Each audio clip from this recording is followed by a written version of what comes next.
The illustrious Jabba bids you welcome. I'm going to regret this. I'm Pete Mitchell. He's Peyton Jones. And this is the Church Planter Podcast, brought to you by Church Planter Magazine.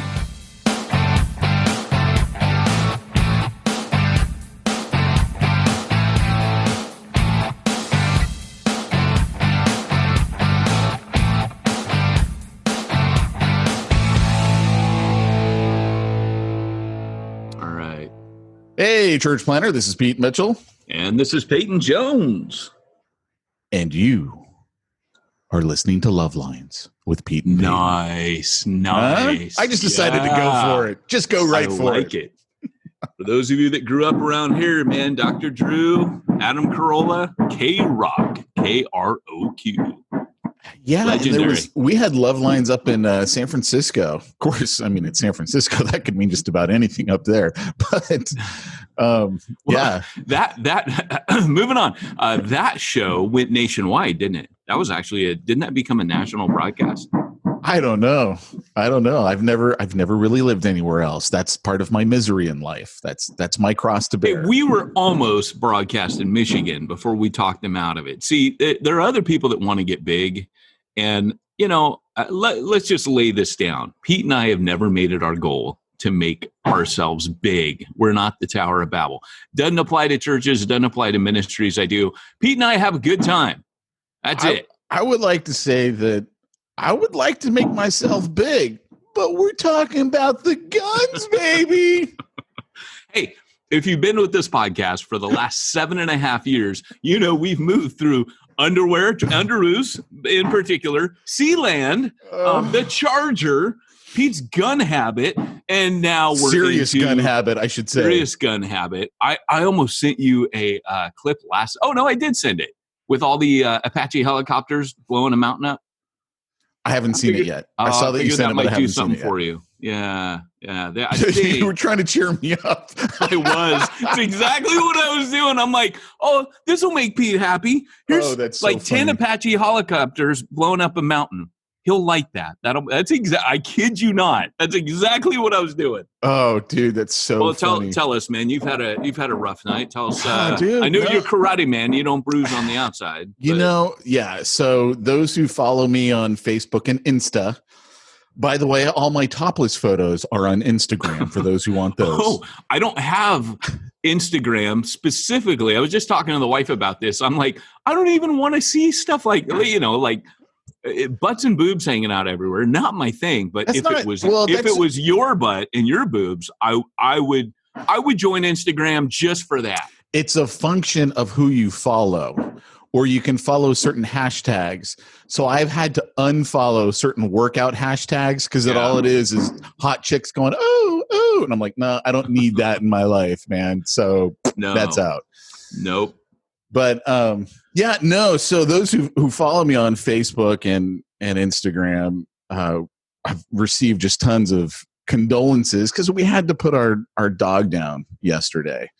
My pit bull, Riki, we've had her for, we think 12 years. We think that's how long it was. So for those of you who are old school, you'll know what this means. We had 2 dogs, Lucy and Riki. I'm hoping people will recognize where those names are coming from. Lucy. Yeah. Right. I realize no millennial has any idea what we're talking about. But, I used to call Riki a boy, and you're like, Riki was a girl. Well, because... Like Riki Lake. It was spelled like and no millennial knows who Riki... Go, Riki. Go, Riki. Right? Remember, nobody knows who that is. Yeah, no. So what happened was when we got Lucy was my dog, my lab husky. We had already had my wife's dog that she had from before we got married. And when we finally bought our first house in 2005, we took Carmel with us. He'd been at her parents' house. And he was just a little Cocker Spaniel. And I mean, Cocker Spaniels are awesome. They're cool. I had a Cocker Spaniel growing up. They're like, they're the family dog. I always wanted a big dog, and my mom would never let me get one. Right? She's like, "No, we got a Cocker Spaniel. That's what we do. We do Cockers." So when we moved into our house in 2005, we went by the rescue shelter. I think it was at a Petco. I think they were showing What up at city Petco. was this in? We were living in Bellflower, and I think it was Lakewood is where the Okay. Petco was, or Pet Mart, or whatever it is. And it was a rescue shelter, right? And they had the cutest little lab husky. And I was like, she's mine. That's my girl right there. So we're trying to come up with the name, because you always try and name your dog, right? And it was like Lucky. And then one time I just accidentally said Lucy. And my wife and I were like, that's the name right there. We got Lucy. Yeah. So then in 2006, we moved into the house we live in now. And we were like, I think we want another dog. And Jamie's like, yeah, I want another dog. Because Carmel was getting kind of old at this point. Yeah.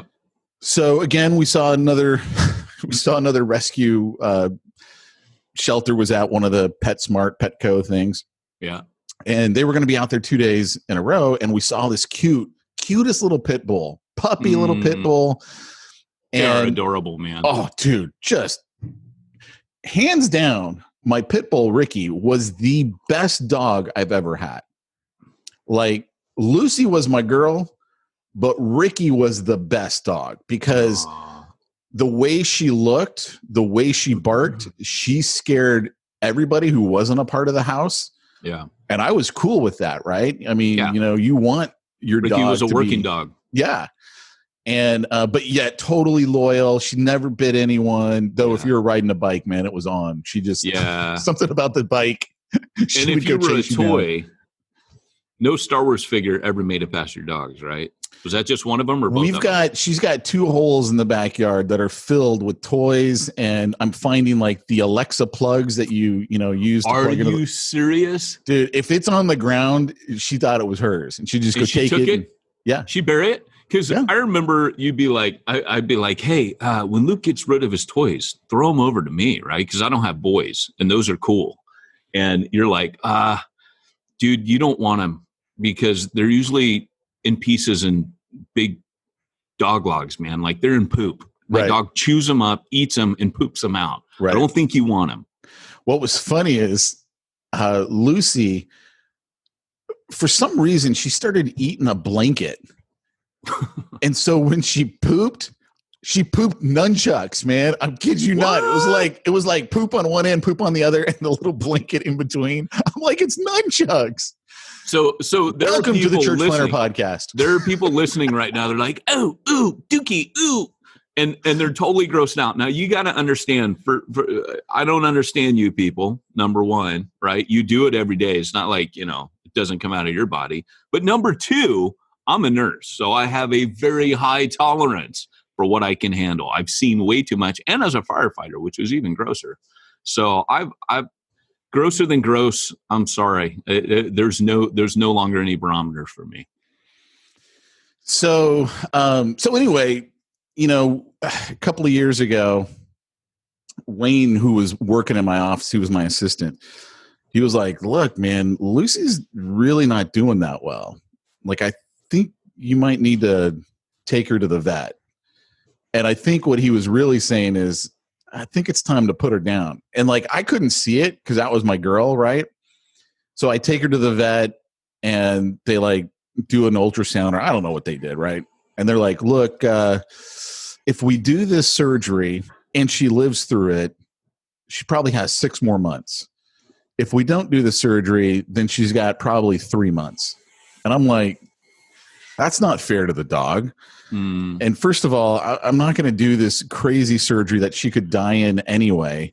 It's just like, it doesn't make sense. I'm so with you, man. I don't see that stuff. But mind you, this is a guy that spent almost $1,500 on my dog this week, who probably just ate mushrooms and got a tummy ache. Are you serious? $1,500? Yeah, we had to take her to the dog hospital. Not the vet.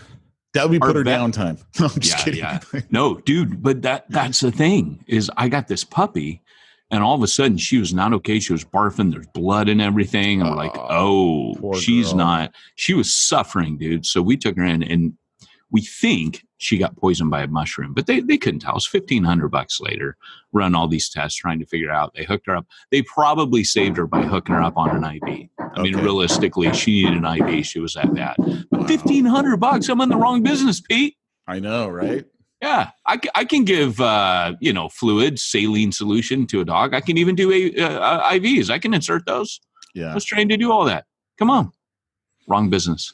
Yeah, set up a dog hospital in my backyard. Well, when Lucy died, like I was a wreck. Like, so I'm talking to the vet, and I'm like, no, look, this isn't fair. I got kids at home.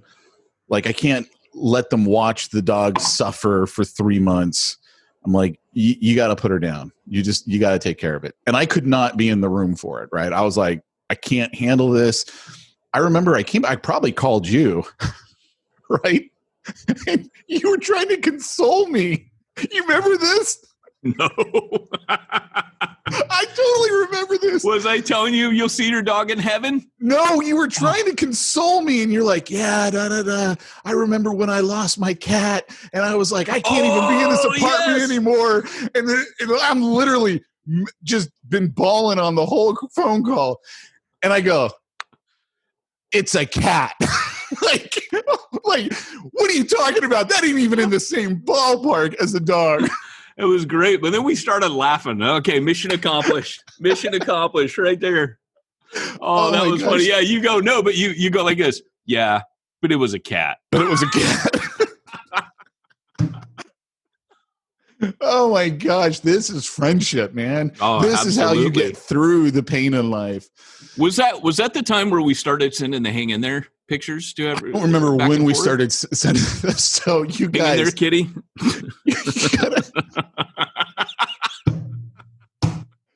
Oh my gosh! So we send each other. Those old pictures. Hang in there, kitty, and it's a cat hanging on to like the top of a basket or something like that.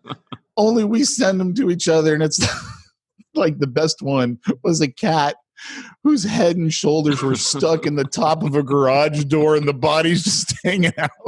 Yeah, Pete and I. Oh, can you imagine last night if I sent you a twisted hang in there kitty meme? Oh my gosh, that would have been awesome. That would have been perfect. I went for Apache helicopters, and it was the hang in there kitty meme that was needed. Oh, dude, that's so funny. Yeah. So, no, what happened with Riki is, she was old. She was 12 years old. She was blind. She was deaf. I knew she was starting to go. Like about 7 months ago, she wasn't eating. She was getting skinny. And I was like, I think I have maybe a month more with her. Mm. And we changed her food and she perked up. She put weight back on and she was good. So I think we got an extra 6 months out of her, that's cool. Changing up her diet. And then last Friday, she stopped eating. She hadn't eaten since Friday. And, on dogs, that's not good, right? They just start wasting away. And like you couldn't, like I knew she was hurting, but she wasn't crying. But I could see her shaking every once in a while. And I'm like, dude, she's in pain. And so like even when I took her to the vet, the floor or the hospital, the floor is cement and she could barely walk on it because she just didn't have the strength in her hind legs. And I'm thinking she had all kinds of arthritis. Because remember, right now I got 15-foot fences in my backyard because she could jump them when they were 12. Yeah. And I'm like, she probably got arthritis from all of that. Yeah. Her front legs, she couldn't hold herself up. And I was like, okay, this is the right move. I'm making the right call here. That's so sad, man. Because I remember those dogs, man. They were awesome. They used to like slobber the crap out of me when I come over. I'd be like covered in saliva. I was just glad they weren't eating me because they were ferocious. I come to your door, dude, and I'd be like, holy crap. Right. They would scare you. And that's what I wanted out of my dogs. Great dogs, but if you weren't part of the family, they let you know who was boss. So I got a Doberman. And it's really funny about Dobermans. She's a puppy. Right now, she's 14 weeks, and she's already the size of Roxy. She's going to be a big girl. She's going to be about 100 pounds. Wow. Dad was about 110. Mom was about 90. So we're thinking somewhere in the middle there, right? But what's amazing about a Doberman is they were bred for strength and brains. So what happens with the Doberman is pretty much during the day, they're super cautious and they'll watch. If something triggers them, boom, they're gone. But pretty much during the day, packages, things like that are okay. But at night, nobody but the family comes on the property. Nobody comes in the house. It's something about their instinct. And this guy was telling me, this guy with the long-term Dobie owner, he goes, we said, oh, we're a little bit concerned. He goes, wait till the nighttime. And sure enough, that's what's happening. Really? At nighttime. Yeah, dude. If anyone's even walking down the street outside her gate, she lets them know. So it's kind of cool. It's funny because we need a guard dog. And that's what you want. Like, dogs scare people more than alarms do.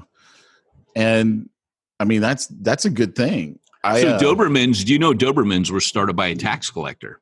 He bred dogs as a hobby. Really? And he was going around doing collections, and he got beaten up so much that he was like, I need a dog, because they bred them from I didn't know this. I thought that Rottweilers, Rotties. I thought those came from Dobermans the other way around. He bred the Doberman, but he bred it with a smart dog so that they'd be very switched on and still have some of that strength. But that was his deal. He's like, I need a dog that knows when not to attack and when to attack. Interesting. Yeah. Yeah. That's yeah. So I mean, I put her down and was it just you, or was it you and Jamie? Obviously the kids. No, it was just me. And yeah, that sucks, dude. This time I actually told Jamie what was going on, because with her dog, Carmel, I was just like, she went to work because I knew she couldn't deal with it. She went to work and I took him in. And so when she got home, I was like, look, I'm sorry. And because she knew it needed to be done and she wasn't going to do it. And Lucy, I think we both just didn't see that one coming. And then Riki, I just was giving her the heads up. I'm like, look, in the next day or so, I'm going to have to take care of this because it's not right to let her suffer. Yeah. And so, we took care of it. And then I'm kid you not, man, I'm thinking, because you were asking me, are we going to get another puppy? And I'm like, look, man, November's coming up.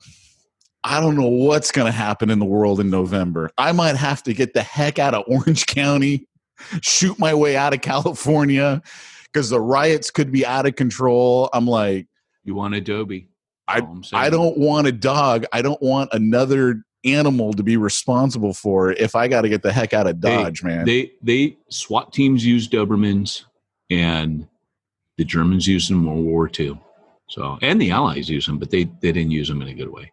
But Dobermans, that's what you want for the Bugaloo, my friend. What do you mean the Allies use them, but not in a good way? They used them. They strapped bombs to the bottom of them and blew up tanks. Oh, yeah, it was kind of bad. Yeah, that is. Yeah. But yeah, so I mean, sucks, but it's part of life.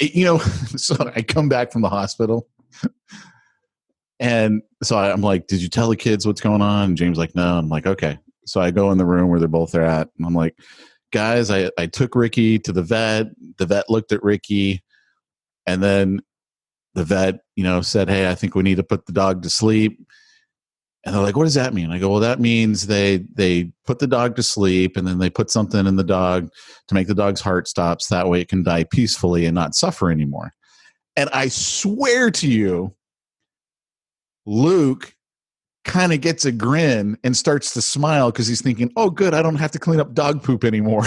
Like, no way. Are you serious? He kind of looks down, and I'm like, huh, kid. All right.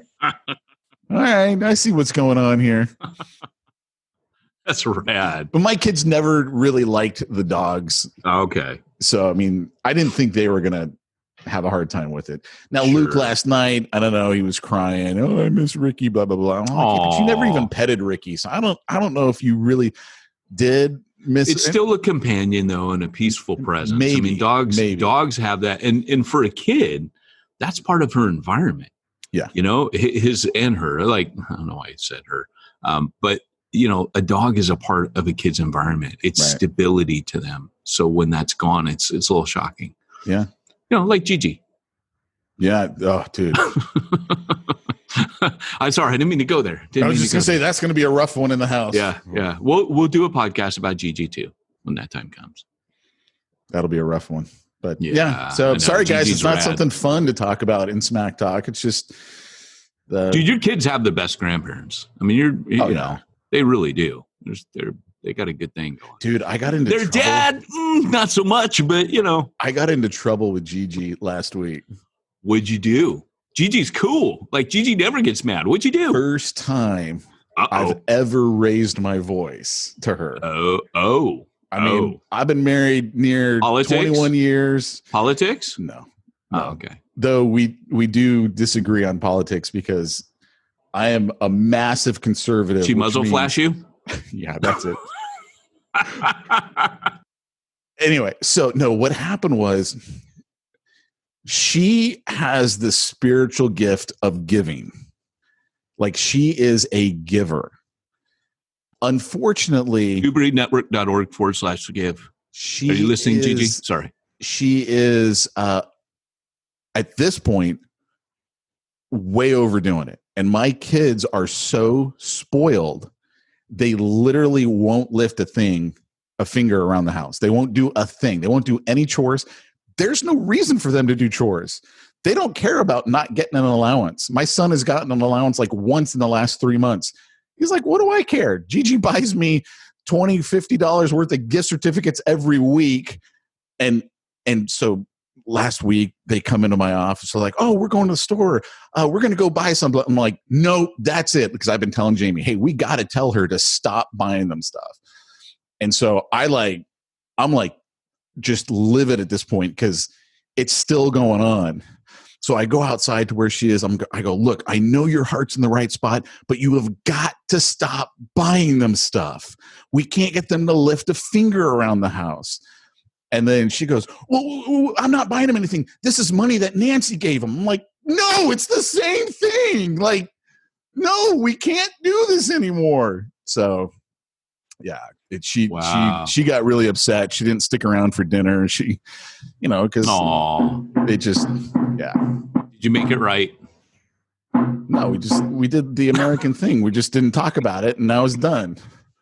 I said what needed to be said, and as long as she don't buy them anything, is good. She starts buying them stuff again, it's on. To continue my World War II theme, this is going to be like the underground French resistance, where like there's going to be like toys getting smuggled into your house now, ball bearings, taken out of things. I'm just saying. Yeah. The resistance is one begun. thing you learn as a parent, when your kid comes to you and says, oh, it won't make noise anymore. Oh, sorry, it's dead forever. Like you learn, I ain't putting a battery in that sucker again. It's done. It's over. Dude, so you have one girl. I have two girls. The amount of crap that these girls accumulate. I don't know. I don't have a point of reference for boys. But girls, they like these little like surprise boxes that you open up. And there's like confetti shoots out. We had to tell the babysitter, no, if they're good, they get one of these every week. We had to tell her the ones with confetti are out, like no more of those. And but then they fight over them. Like it'll be some little like cutesy, like some little critter made out of like onions and sweetness, or could be a jug of milk, cutie surprise. I'm making that up. But they're these little boxes of just junk. And my kids have a million of these things, little pieces. I need a Riki or a Lucy to eat all this crap and poop it in the garden. That's what I need. I'm telling you, when you start to see that you could rebuild Legos that have been pooped out, I mean, your mind kind of goes, this could be an interesting design over here. But hey, it's like that coffee, right? Could we produce like valuable Legos, like that coffee where that little cat poops it out?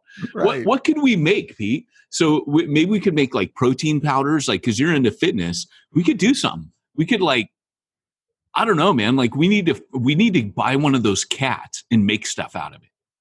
Just start feeding it stuff so it poops it out.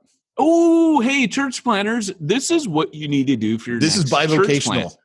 Bivocational, by the way, you buy a bunch of these little cats, you start a farm in your backyard, you feed them whatever you got to feed, some coffee berries, I guess, and then have them poop it out. Now that's your thing at your church, is you've got that expensive cat poop coffee that you're just giving away, right? You just, hey, come drink this coffee. Isn't it like Jaguars? Like, it's not just any old house cat. It's some weird little cat, and it's a weird cat. It's not a cat. It's like some weird thing that lives in the rainforest. And then it's the most expensive coffee in the world. I think it's something like, do I want to say it's like $25 a cup or something? It's crazy. So my buddy has some in Oceanside, and I dropped a hint. He's like, yeah, it wasn't that good. And I said, hey, I'd drink it. I was dropping a hint. He didn't pick up. He didn't offer. He's like, no, it's $25 a cup. You're not a $25 like 15 friend. minutes away. I'd even drive to his house 15 minutes away. I would make that sacrifice to drink some of his cat poop coffee. I'd try it. Yeah. You know, finer things in life and church planning go together. So anyways, well, hey, man, condolences. I think in the title somewhere it ought to be the one about Riki. Aww. And, you know, we give her a little shout out, a little honor to her. And then, yeah, man. So sorry. Yeah. It sucks. It does. Pets are special, man. I remember going to preach in America. It was weird, man. I had... When I first started coming back here, because Peter Jeffrey was like a mentor to me, not only did I have places to preach in Wales, but I had places to preach in America when I came back. So I'd go on these old preaching tours. And so I would go this string all around like California, kind of up in your neck of the woods, like Central California, Bay Area.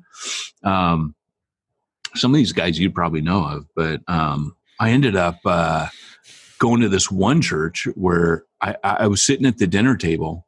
And I was so hardcore reformed.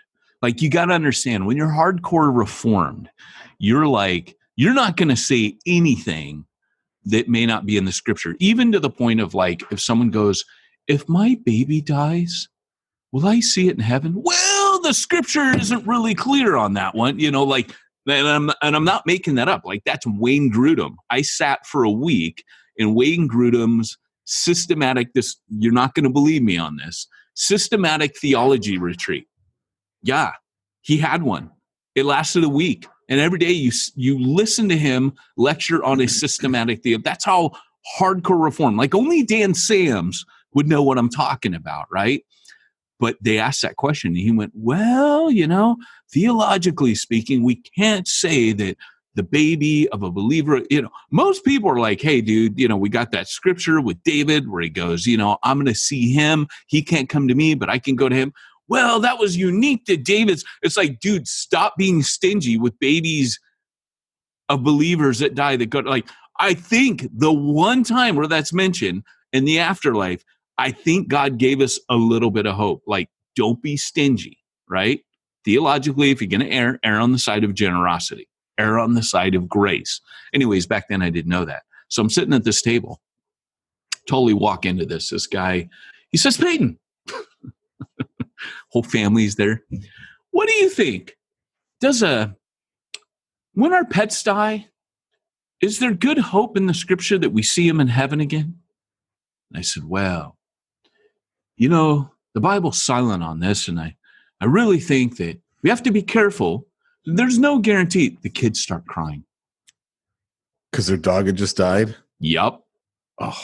Like days before I had come. I'm staying in these people's house. The wife says, you know, Peyton, we were just telling the kids. I'm like, oh, so how do you get out of that? Dude. And the guy was so mad at me. No, I got to tell you this. The guy was so mad at me. I guess, like, you know, they're like, get this guy out of my house, you know. Yeah, anyways, I'm preaching for him. This is like the night before I go to, I've done this like outreach for them, yada, yada. It was that night, eating taco salad. I remember it like it was one of the worst moments of my life. The next day I preached the gospel. Now, you know, I could preach the gospel. I'm not saying that in arrogant, but I'm part evangelist. That's part of my makeup.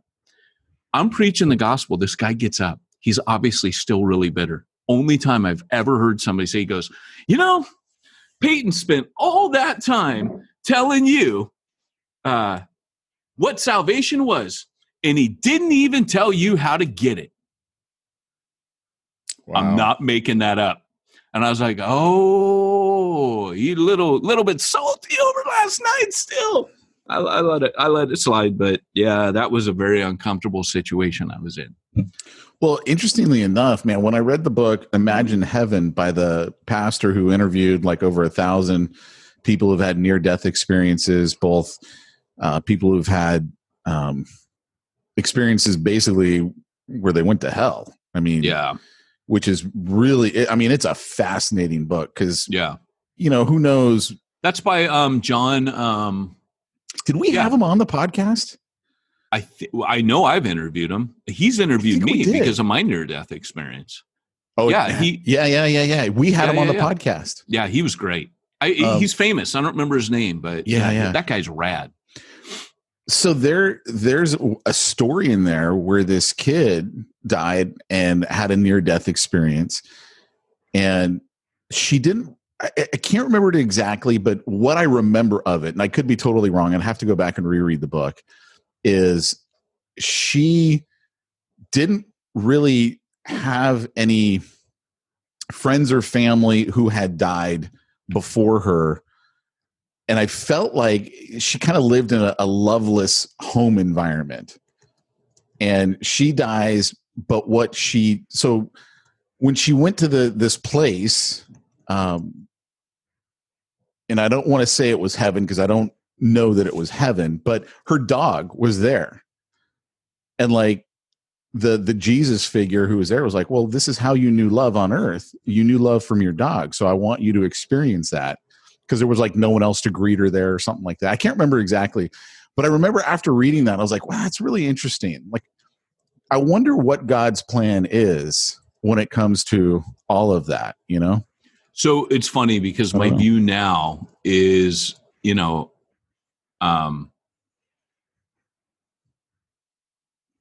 okay, here's my thought. And this is completely a logical inference and logical conclusion I've drawn, is we know that we're not going to some ethereal place called heaven, right? This place up in the clouds where we're spirit beings and playing harps and wings. But even I think, even though we know the cartoon version of heaven isn't real, I think the average person, I've got a book on all this that's partially written, and probably in the next book I'm going to write. It was the first book I ever wrote, actually. I just never finished it. It was the first one I sat down to write back when I was a theology boy. And we know that, but even the Christian's idea of heaven is this spirit world, this spirit dimension that is not biblical, right? When the Bible talks, John says, I saw the New Jerusalem coming down out of heaven to earth. So heaven on earth, this place will be renewed. This was always our intended dwelling place, right? So everything will be renewed. The earth will be repopulated with us and all the saints who ever lived, and all the people we didn't like will be our servants. No, I'm just teasing. That's not true. That's a lot of servants I'm gonna have. Yes, I mean, if you wanted to ride Saddam Hussein around like your personal horse, you can do that. No, I'm teasing. But funny enough, that's like the underworld of other religions, right? But in Christianity, there's none of that bull crap, right? The reality is in Christianity, though, there's creation. And oh my gosh, I read the most incredible thing about creation that I want to share, which when I was correcting my textbook, remember I was writing a textbook, B? Did you know I was writing a textbook? I never heard about it. It's called Church Plantology. We're going to talk about it next week. But here's the thing. I just think God is so gracious, and this is why it's a logical inference. If there's going to be dogs, if there's going to be tortoises, if there's going to be cats, why wouldn't it be the pets that I knew and loved on earth? Why, if the new heavens and the new earth are going to be there, why wouldn't it be populated with my animals that I grew attached to, right? What if I want my own velociraptor? Do I get to have my own velociraptor? We're riding the T-Rex. And then what does the velociraptor eat? Does he eat your cat and dogs? The velociraptor does not need to eat your pets. The velociraptor will be a vegetarian. All It'll be things a were vegetarian. vegetarians before the flood. Now, for those that are worried about the sanctity of vegetables and the feelings of plant life, even in the new heavens and new earth, that is all sorted. You don't have to worry about that. Yeah. I don't know. Have you seen that clip with the hippies in the woods where they're crying over the trees and they're like giving these like guttural, primal, ethereal screams on behalf of plant life? So my daughter's sixth grade teacher is this guy, Mr. Greer, at her school. And because everything was going to be online, he sends them these funniest videos. And he sent him these ones and he said, hey, we're going to go on a field trip this year and we're going to do this. And he sends them this thing. And it is the funniest thing. These people are out there meditating and praying and crying and screaming and dancing. And I'm like, right away, that was in the first week. I was like, I dig this teacher. This is my kind of teacher right here. She is going to get a lot out of this guy. But anyways, I guess, hey, 40 minutes in, we probably should get to today's topic, which is what should you do right now? I'm talking to a lot of pastors, and I'll wait for the introduction. But let me just say, I'm talking to a lot of pastors, a lot of planners that are saying, hey, man, I don't know what I'm supposed to be doing. I see guys hustling. I see people drinking more booze. I see, what is a pastor supposed to do? Excuse me, I had to burp. At least you muted yourself this time. No, I self-muted the burp. Like that was a restaurant burp, like the, After 406 episodes, you finally started muting yourself during the burps. So my daughter's a little barbarians at the table sometimes, and I'll lecture them like, guys, you got to use your forks and knives, blah, blah, blah, because they'll pick up asparagus and just chomp, chomp, chomp. And I'll be like, what are you guys going to do for your first date? Like you do, no, pick up your fork, like I'm that dad, right? And their thing that they bring back, and they've got mom on their side for this. But dad, you burp at the table. Like they're hitting me back with like my flaws. And I said, guys, there's a difference. And then they all start laughing and making fun of me. And I go, no, there's a difference. The difference is in a restaurant, I don't do that. And then of course, one of my daughters goes, yes, you do, Dad. Remember that time we were at a restaurant and you burped and you thought it was really funny? And I'm like, dang, I'm out. That's awesome. So, all right. I can't go any further than that. Great, Scott. It's time for this week's topic. Let's get down to the nitty gritty. There you go. Oh, I wasn't sure if that was my role. Senior Lane Jones. Team, baby. Yeah. Team Church Planner Podcast.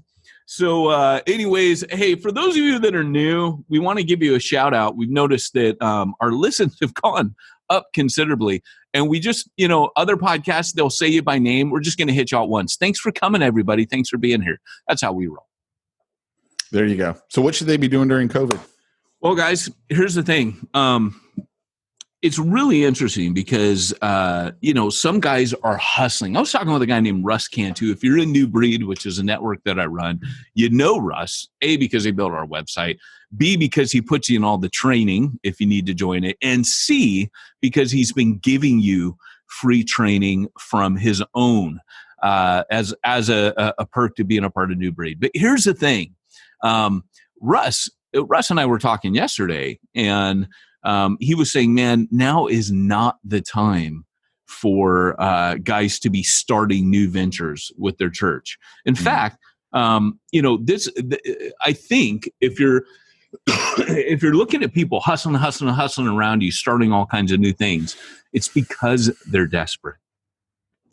Pastors know right now, people aren't coming back. And I said this at the very beginning when everyone's like, this is amazing. We got all these people watching. What was happening is they were watching your church because they weren't going to their own. There was a bunch of church hopping going. And if you had an online thing on Facebook, people were checking it out. And then, but here's what, I knew this at the time because, hello, Europe, I've been there. This all happened in Europe ages ago with World War I, World War II, where they lost everyone. People don't come back the same. Now, I'm not saying a move of the Spirit can't happen. I'm not saying that a revival couldn't happen. That's what it would take right now. But people are not coming back. I watched a mega church the other day that normally is huge, and you can see how many people are watching. There were 20 people watching the main service on a Sunday for a mega church of thousands. And we called it in the beginning that here's what's happened, guys. And I don't think a lot of people really realize it because we're not honest. For me, every few years, I would get out of church leadership. So when you're a serial church planter, or ninja planners, I like to call them, you plant every few years, then you get out of ministry. There's nothing that gives you perspective on ministry like getting out of it for a time.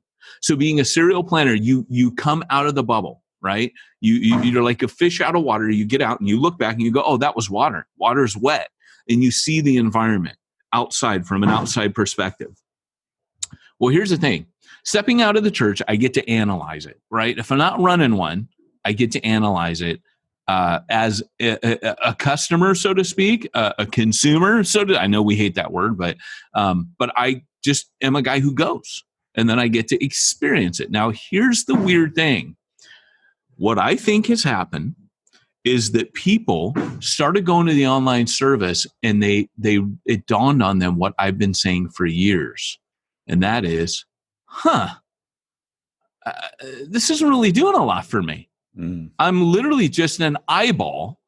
And when I go, that's all I was ever asked to do was be an eyeball. So it's like I'm watching on Facebook.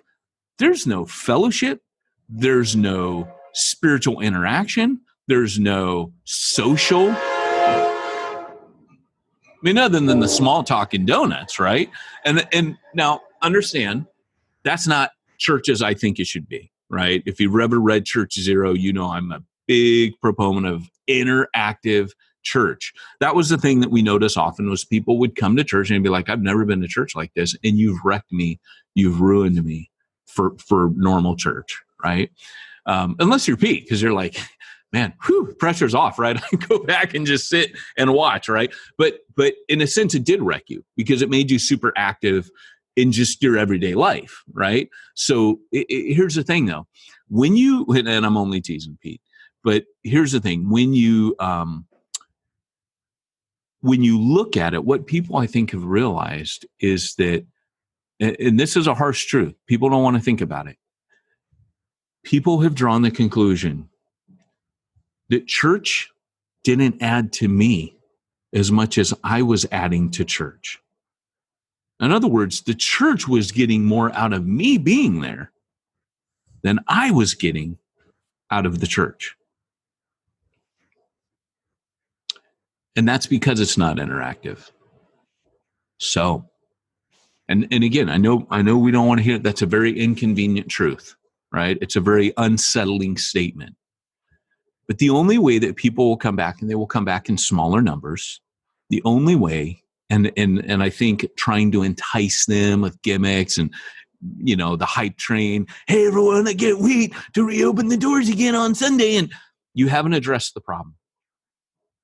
All you've done is the same hype. I watched, who's the smiley guy in Texas? Olstein. We have missed you so much. Are you kidding me? You missed all like 10,000 people per service? It's more than that. Well, I think their place holds, is it 10 or 15, something like that? I just read an article. And they're saying if half the people, the capacity, there's multiple services. I think they said 4,000 people could be there on 4,000, 5,000, something like that. But obviously he's running multiple services. He didn't miss all those people. He didn't miss them personally. They weren't enriching his life, but like I said, they were adding to the church, right? They were a crowd, right? They only add. Think of a concert, right? If I go see the Deftones, I go and see a live show. You know, that's pretty special. That's cool. And the Deftones get a crowd. They get all my money. So what happens is there's a symbiotic relationship but if the Deftones were playing every week and I were going every week to see the Deftones, it wouldn't be the same. I need something more. Pretty soon I'd be like, I thought I got the date wrong. I thought I was supposed to go see the Deftones tonight. It's actually September 17th when we're recording this, 2021. I printed the tickets out. I told Andrea, hey, we got to get the babysitter Thursday. Deftones, I forgot. They rescheduled. They're playing Thursday night. Got to go to the Greek Theater in LA. And Andrea I print out the tickets, and Andrea's like, okay, I saw your tickets, and you sure, right? And I go and check, and I'm like, oh, it's 2021. So it's not, but you're never that early. Like, you're always late for our podcast, but to be a year early, that's actually kind of impressive. Showed up. I almost was going to show up. I just barely caught it. And I'm printing out, ready to go. Babysitter was booked. How could you think LA County would let anyone meet? Well, I was thinking, what is it, a smaller show? Are we going to be like 6 feet apart? What are they doing to make this happen? This is a show that was supposed to be in July. And so, anyways, all that to say, but I think people now imagine it was a lot of effort for me just to get, and I almost debated selling the tickets back to Ticketmaster because I was like, do I really want to drive all the way to LA right now? That's a big pain in the butt. And I hate to say it, guys, but if you're not enriching your people, what the church has to do right now is look at how do we get people to understand that we are going to add to you. The church will add to you, not just by attending and being an eyeball. And that's why I think Ed Stetzer and, guys like Alan Hirsch and Brian Sanders and others that have been arguing for years that church is about small groups. Rick Warren, who has a 200% small group church attendance. What that means is twice the number of people that attend on Sunday attend his small groups throughout Orange County. Small groups are where it's at. Whether your church is going to put people on mission in small groups or, you guys all know my philosophy. I think they need to be in COGS, which is missional small groups that alternate between mission and, going deeper into prayer and communion, what have you, because those are the things I see in the scripture. But here's the other thing. What I don't think you need to do right now, church planner, is I don't think you need to be scrambling to get a bunch of stuff off the ground. I actually think you need to address the one question I just raised. When we come back, how will it be different? Because now's your chance to hit a reset button. Because you can tell your elders, you can tell your leaders, they're not coming back the same. Unless you're a tight-knit family. If you're a small, like I go to a little mini church plant that is not aiming to be big, and I say I'm helping them out, but it's not really true. I mean, I go there. I love them to death. They're amazing. But they're about 20 people on a good day. And if you went to the pastor and you said, hey, man, he's got a missional heart, but he's a shepherd. If you went to him and said, hey, what's wrong with the church? It's so small. He'd look at you and go, what do you mean what's wrong with it? I don't understand. Right? Because he's like, we're a community, man. Like, we're here, we're doing this. He's doing what a shepherd would do. Right? And if, God forbid, I ever decided to actually properly join the team and ramp things up apostolically, that'd be rad. But I have no desire to be on leadership right now. But here's the thing. As this is all happening, one of the things that I've, because you look left and right, you look what other guys are doing, and they're all hustling and doing all this and starting this and that. I think that's the wrong move. I think you address that one problem and you rest. God has handed everybody a sabbatical right now, and you shouldn't feel guilty for resting. If things shift towards a missional community focus, you are going to be busy. In fact, your home is going to be open like never before. Everything will be different. It will require much more of you. You should be, if you're going to do anything, invest in your team and start getting people trained up. If it were me right now, I'd be meeting with my team. I would, if I were just a Sunday meet and greet service, I would be gathering my leadership in a small group every week, and I would be modeling for them what I want them to do when things open up again so that they hit missional cogs together. So I'd be taking my leadership team out on mission right now. I'd be meeting with them, and the rest of the week I'd be resting, right? I'd be spending more time with my kids. I'd be doing things. I'd be taking more days off. I'd be going on prayer walks. In fact, that's the thing I was going to say is I would start out with my team. Like when I say take them on mission, I'd start out on prayer walks every other week with them. And I'd say, this is what you're going to do with your COGs, your missional communities when we start back up. You're going to be doing this. You're going to be meeting in their house. You're going to be prayer walking with them. You're going to be doing all these different things. And then you start moving into the mission. Right? You start having prayer meetings. Lord, show us what you want us to do. You start looking at a mission. You adopt a mission. You pick a fight with something in the city. You go on mission doing that every other week on the off weeks. And then when things open back up, now you've got a team of leaders who knows how to do what needs to be done. But you're pouring into them because when it opens back up again, you're training them to be incarnational ministers that are up close and personal. Now, what that's going to do is that's going to free you up from the pastoral problems that you would normally have. Like, for example, I was telling a leader yesterday that I was a terrible pastor. I was a great apostle, terrible pastor, because when my people had pastoral issues, and I don't know if you remember this, Pete, we've mentioned this on the podcast a million times. I remember you being a horrible pastor. Absolutely. I was a horrible pastor. And what I would do is I would say, look, don't come to me with pastoral issues. If you're not in a cog, I'm going to tell you, you need to get in a cog. And if you're in a cog, your pastoral problems are going to get worked out there and you're not going to need to come to me. So I would literally tell people, don't come to me if you're not in a cog with a pastoral issue, because my first reaction. Explain to them again what a cog is. COG is a missional community. It's like a small group that goes on mission. So they call it missional community. It's a fancier word. I know people, they're basically mini churches, which is why I have all my leaders in them, because eventually they're going to multiply outward. So if you remember, Reuben's COG became a church plant. Mike Bonomo's COG became a drug and alcohol ministry, which would have eventually become a church plant. Jimbo's COG became a core team. So my way of multiplying the church is eventually just to break off every single cog into another church plant, which I'll be starting a course up on the back end of the release of Church Plantology, which is available, by the way. If you want to go to Amazon.com, you can find Church Plantology. You can pre-order it now. But anyways, that'll be a course that I'll add onto it, because I don't spell all this out, how to multiply. In the final chapter, I've got like a kind of a paradigm shifting model of multiplication, but I don't really give you a course. And so I'm going to be starting a course on that. But anyways, all that to say, that's what you ought to be doing, is investing in your leadership, addressing the issue of what's going to be different, investing in your leadership to get things in place for it. And then the third thing is you need to be resting. And the fourth thing is you need to be praying. If there was one thing that this time is for, it's not to hustle and to go for more activity, more smoke. It's a time for more fire, right? It's a time for you to just grab those books that have been sitting on your nightstand.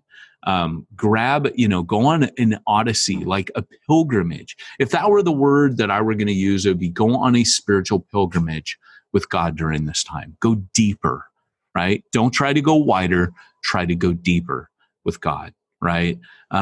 This is a time where, and funny enough, I was just chatting with Alan Hirsch a couple of weeks ago. And because he'll text me things like, kind of every week, he'll text me like, hey, I was reading this, or what do you think about this? And he texted me, bro, America right now, the leaders in America need to be calling for prayer. Why are they not doing that? Like, we're calling for everything else except for prayer. Why are we not calling for fasting and prayer in America? This is crazy. Like, we're in this, and to me, that's telling. That the thing that we're not doing is asking people to pray, right? And I said this way back in the beginning, if you remember, the beginning of the pandemic. Why are we not talking about prayer? Why is there not a call right now to seek God? And at the end, and I say the end because I know we're not at the end, but it feels like things are tapering a little bit more. I know it'll all flare up again in the winter. It always, it will. But at the tapering of the stage one, I still haven't seen a massive call to prayer. It's still about the church. It's not about you. It's not even about God. The focus of leaders has been the church service, right? And in some ways, that's how we kind of suckered you and roped you into this podcast today. The topic is what to do, and you're automatically thinking, my church service, what do I do? And I'm sorry, but the focus should never be your church service. There are other things that I believe God in this time has been trying to get us to focus on, and we're just simply not. And with that, I'm going to leave it there. Those are the 4 things that you should be doing. Mic drop. Boom. So let me ask you a quick question, though. With all these things I should be doing, how do I get help with all my IRS compliance, payroll taxes, website design, all that stuff? Well, I'm glad you asked that, Pete. You see, there's a company called SimplifyChurch.com. And Wait, SimplifyChurch.com. That's right, okay. Pete. SimplifyChurch.com. SimplifyChurch.com. And they actually will help you simplify your church. And that's what we've been talking today about. So my dementia coming on, Pete. So I can't even.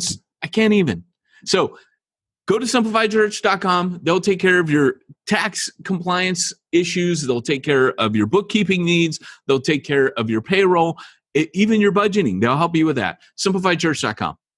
I love it. Well, hey, this has been Peyton Jones and Pete Mitchell reminding you, if you want to reach the ones nobody's reaching, you need to go where nobody's going and do what nobody's doing.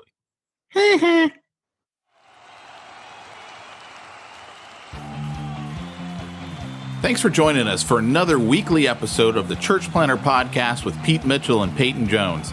We'd love to hear your comments on this episode of the Church Planner Podcast. Visit us online and let us know what you thought at churchplannerpodcast.com. If you subscribe to us via iTunes and have enjoyed the podcast, leave us a positive review. The more positive reviews we receive in iTunes, the more iTunes will promote us to other church planners who would benefit from this show. This podcast is brought to you by the Church Planner Magazine, which is available in the iTunes newsstand or online via churchplannermagazine.com.